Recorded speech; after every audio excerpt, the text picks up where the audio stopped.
चालकों के बारे में पहला पढ़ लिया था, ठीक है, अलग अलग पेपर्स के बारे में। अब पढ़ेंगे बेटा मैग्नेटाइट पेपर क्या होता है, क्यों नहीं होता है, ये सब पढ़ेंगे, ठीक है। अब ये जो माइकानाइट पेपर होता है ना, इसमें कुछ नहीं होता बेटा। जो कागज होता है या कपड़ा होता है ना, उसके ऊपर मैं क्या लगा देता हूँ, अभ्रक लगा देता हूँ। क्या लगाता हूँ, अभ्रक। ठीक है, अब समझ गए ना। आ जाओ टू द पॉइंट पढ़ते हैं। अगला जो दूसरा है वो है माइकानाइट पेपर।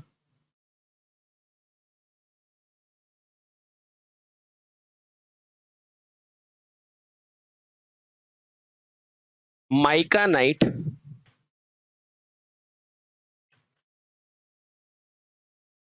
पेपर, है ना।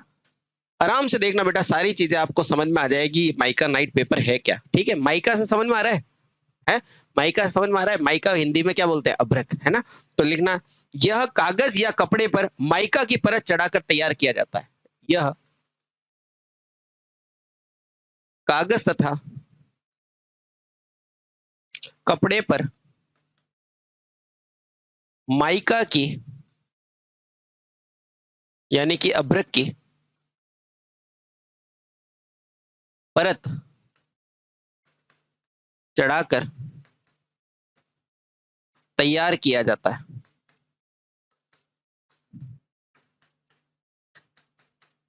क्या बेटा पहली चीज क्लियर हो गई? आप कहेंगे हाँ सर क्लियर हो गई। ठीक है, अब ध्यान रखना, इसका कलर पूछा जाता है तो ध्यान रखना बेटा, यह सफेद रंग का होता है। यह सफेद रंग का होता है। अब अगला ध्यान रखना बेटा, क्योंकि ये माइका या अभ्रक का बना हुआ है, और माइका किस में आता है, class A B C D, किस में आता है, बी में। बहुत बढ़िया। तो बेटा ध्यान रखना, यह श्रेणी ए, श्रेणी ई और बी में शामिल किया जाता है। यह श्रेणी ई तथा बी में शामिल किया जाता है, किया जाता है। Clear, clear.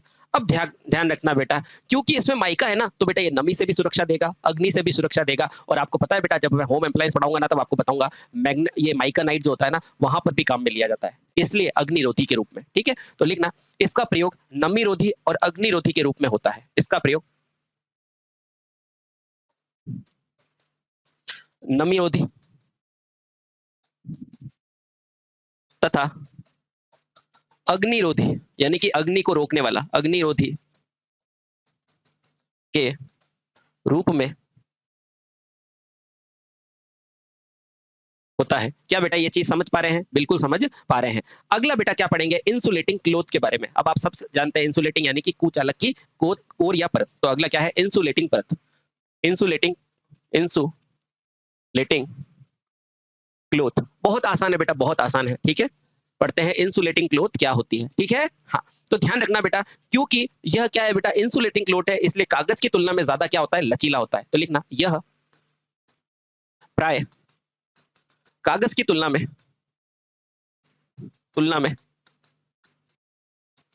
ज्यादा क्या होता है बेटा, लचीला होता है, ज्यादा लचीला होता है।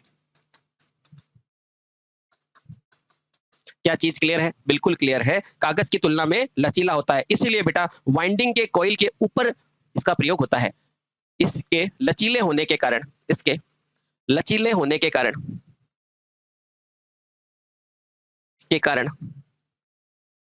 इसका प्रयोग वाइंडिंग के ऊपर किया जाता है, वाइंडिंग के ऊपर किया जाता है।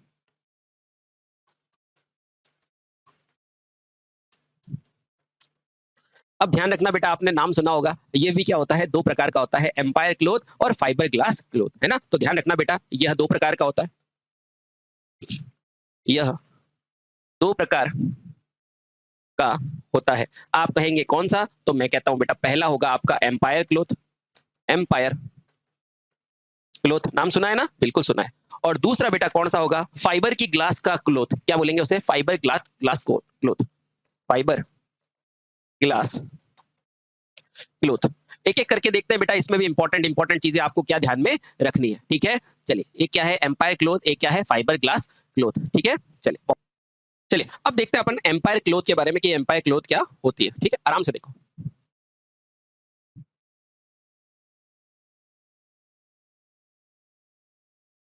अब इसको एम्पायर क्लॉथ को कैसे बनाओगे देखना बेटा, मैं बताता हूँ। ये एम्पायर क्लॉथ कैसे बनेगा, कुछ नहीं है, अपन नॉर्मल पेपर होता है ना, उस पेपर के ऊपर क्या लगा देंगे, इसमें वार्निश लगा देंगे, पर इसे वार्निश नहीं कहेंगे, वार्निश मैं बताऊंगा किसे कहते हैं।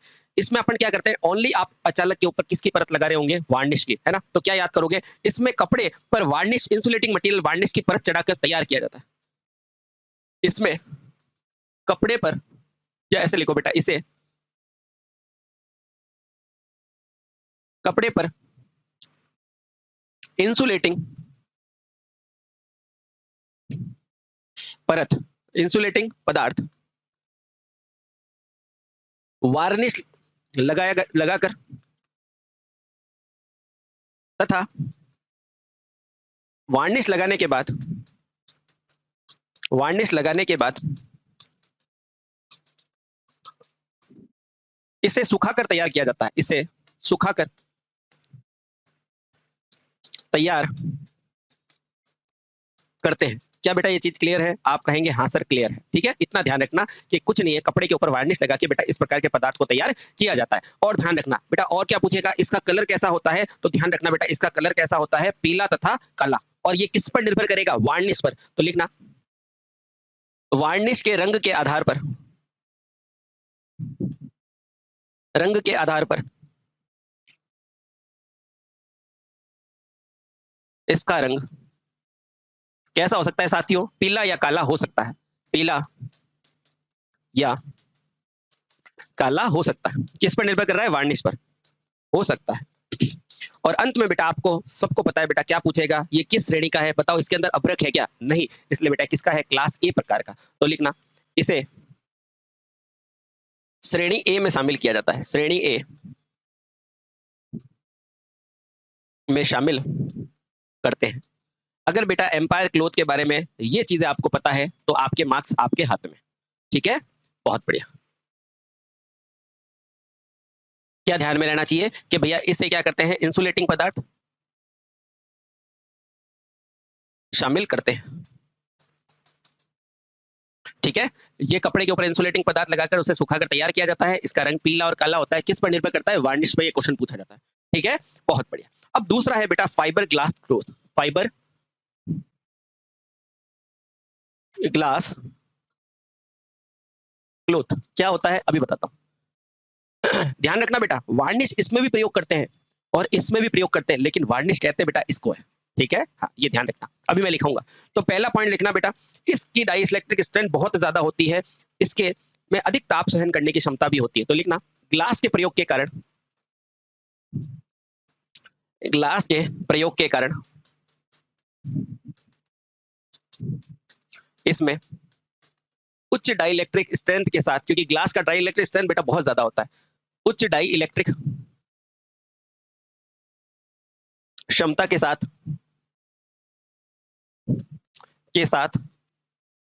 ज्यादा ज्यादा तापमान सहन करने की भी क्षमता होती है, सहन करने की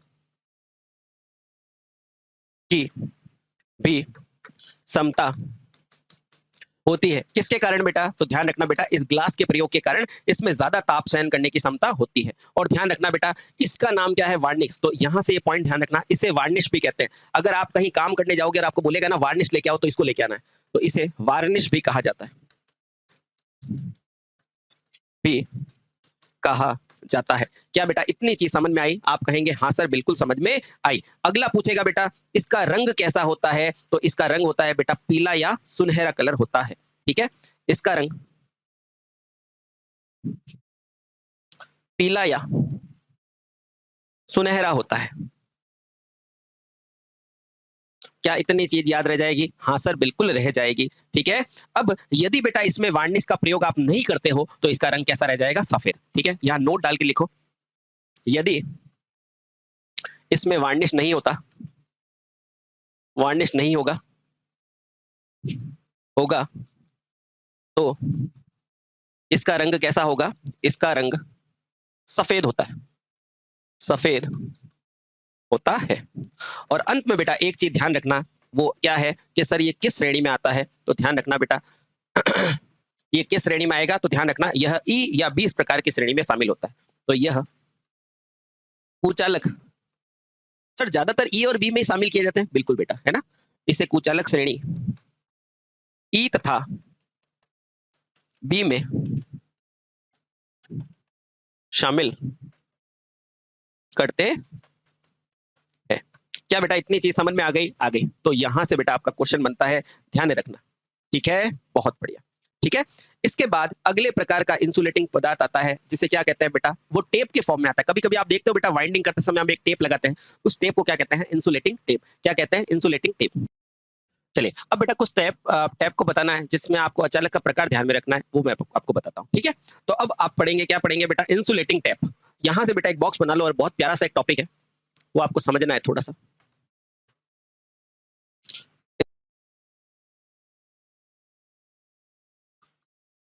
यहां से क्या क्वेश्चन बनता है मैं आपको बताता हूं बेटा। अगर ये इंसुलेटिंग टैप का पूछेगा, और पहले पूछेगा आपको, किसका पूछेगा कि बताओ एम्पायर क्लॉथ, या आपको ऐसा बोल सकता है बेटा एम्पायर टैप, है ना, वो किस प्रकार की है। या सबसे पहले लाइन से ही लिखा देता हूं, सबसे पहले किसकी बनाओगे बेटा? उसकी कपड़े की। तो बेटा क्या बोलोगे? Cloth tap. क्या बोलोगे? Cloth tap. ये किस प्रकार की होगी? तो ध्यान रखना बेटा, क्लोथ टैप को ही क्या बोला जाता है? Cotton tap. और ये हमेशा किस प्रकार की होती है? ये श्रेणी ए प्रकार की होती है, ठीक है। और ये सब क्या है बेटा? कुचालकों का प्रकार है ना। हाँ, यहाँ कुचालक लिख दो। दूसरा बेटा इसी के अंदर पूछ सकता है, ये तो आपकी कॉटन टैप थी, अगर एम्पायर टैप पूछेगा, किसका पूछेगा बेटा? एम्पायर टैप। तो ये किस प्रकार का है? तो एम्पायर टैप का क्वेश्चन आए तो बेटा इसमें भी आपको क्या लिखना है? ये श्रेणी ए प्रकार का है। किस प्रकार का है? श्रेणी ए प्रकार का है। तीसरा आपको क्या पूछेगा इसके अंदर? फाइबर ग्लास किस प्रकार का है? तो आपने अभी पढ़ा है बेटा, तो फाइबर ग्लास टैप, वो तो था क्लोथ, ये क्या है? टैप। टैप जैसी होगी, टैप देखिए ना, हाँ, ग्लास टैप। ये आपका किसका है? तो बेटा ये ध्यान रखना इंपॉर्टेंट है, ये श्रेणी बी और एफ दोनों के अंदर आता है। क्या इतनी छोटी सी चीज याद रह जाएगी? हाँ सर बिल्कुल रह जाएगी, ठीक है, ठीक है, ओके। उसके अलावा बेटा एक और आपका आता है, किसका आता है? पीवीसी। क्या आता है? पीवीसी। और पीवीसी आप सभी जानते ही है, ठीक है, चलिए। और पीवीसी का प्रयोग मुख्यतः क्यों करेंगे बेटा? नमी को रोकने के लिए, नमी बचाओ के लिए। चलिए बेटा, अगर इतनी चीज याद है तो आपको कुचालक के संबंधित सारी चीजें याद हो गई है, ठीक है। चलिए बहुत बढ़िया। अब पढ़ते हैं, इसके बाद क्या पढ़ेंगे? अब वो सारणी बनाने की जरूरत तो नहीं है ना, ये भगवान फिर से ऐसे वाली है ना, ये बेटा किस में आप पढ़ेंगे? कुचालकों में पढ़ेंगे, ठीक है। अब लास्ट के अंदर आपको इनको जोड़ने के लिए क्या यूज किया था? सोल्डिंग फ्लक्स, तो उसको पढ़ते हैं। तो अगला इंपॉर्टेंट क्या है आपके पास? सोल्डर या फ्लक्स। तीसरा इंपॉर्टेंट चीज क्या है? सोल्डर, या कह सकते हैं साथियों फ्लक्स।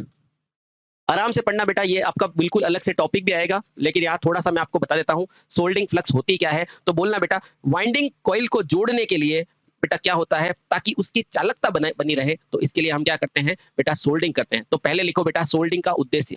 आपको ये क्वेश्चन पूछता है कि सोल्डिंग क्यों की जाती है, तो बोलना बेटा ताकि ताकि चालकता बनी रहे, चालकता बनी रहे, ठीक है, हाँ। अब और पूछेगा बेटा सोल्डिंग की क्यों जाती है? ताकि बेटा क्या हो? वाइंडिंग कॉइल के सिरों को कम्यूटेटर से जोड़ा जा सके, ताकि वाइंडिंग कॉइल सिरे सिरे किससे जोड़े जा सके बेटा? कम्यूटेटर से जोड़े जा सके, कम्यूटेटर से जोड़े जा सके। बेटा क्लियर हुई क्या? बिल्कुल हो गया। अब यहाँ एक शब्द लिखा है बेटा फ्लक्स, ये फ्लक्स क्या है? तो ध्यान रखना बेटा, ये फ्लक्स क्या है? सोल्डिंग से पहले बेटा जो धातु की सतह को साफ करने के लिए जिस स्प्रे का या जिस पदार्थ का प्रयोग किया जाता है, उसे क्या कहते हैं? फ्लक्स। तो यहां से लिखेंगे बेटा फ्लक्स क्या होता है? फ्लक्स में आपको क्या ध्यान रखना है कि सोल्डिंग करते समय सोल्डर की जाने वाली सतह को साफ रखना तथा ऑक्सीकरण से बचाने के लिए बेटा क्या लिया जाता है? फ्लक्स। तो लिखना, इसका प्रयोग सोल्डरिंग करते समय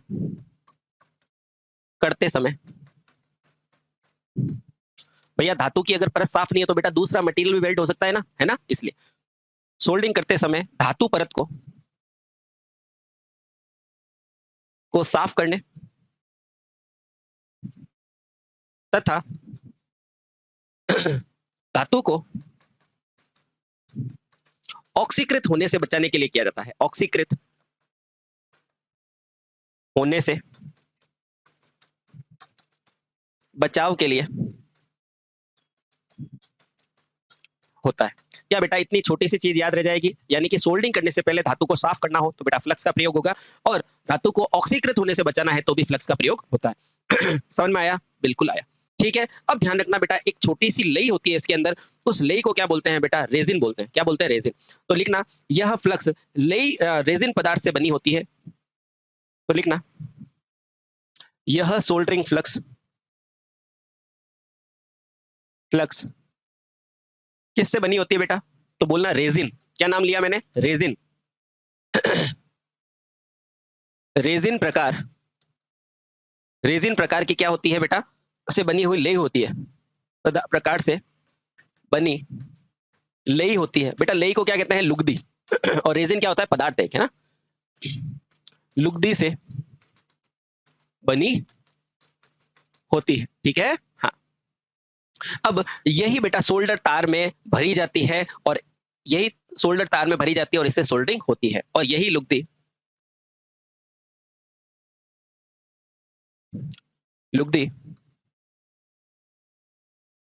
सोल्डरिंग तार में भरी जाती है, जिससे सोल्डरिंग होती है।